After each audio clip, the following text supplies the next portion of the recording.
I-PAC দফতরে enforcement ডিরেক্টরেটের হানা এবং সেখানে মুখ্যমন্ত্রী মমতা বন্দ্যোপাধ্যায়ের সশরীরে উপস্থিতিকে কেন্দ্র করে তৈরি হওয়া নজিরবিহীন সংঘাত এবার গড়ালো কলকাতা হাইকোর্টে। ইডির তল্লাশি অভিযানের বিরোধিতা করে বৃহস্পতিবার হাইকোর্টের দ্বারস্থ আইপ্যাক।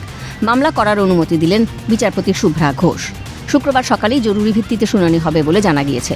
আইপ্যাকের কর্ণধার প্রতীক জৈনের বাড়িতে ও অফিসে যেভাবে ইডি তল্লাশি অভিযান চালালো তা অনৈতিক। শুধু তাই নয়, গুরুত্বপূর্ণ নথি হাতিয়ে নিয়েছে ইডি, এই অভিযোগ জানিয়ে কলকাতা হাইকোর্টের দ্বারস্থ হয় আইপ্যাক।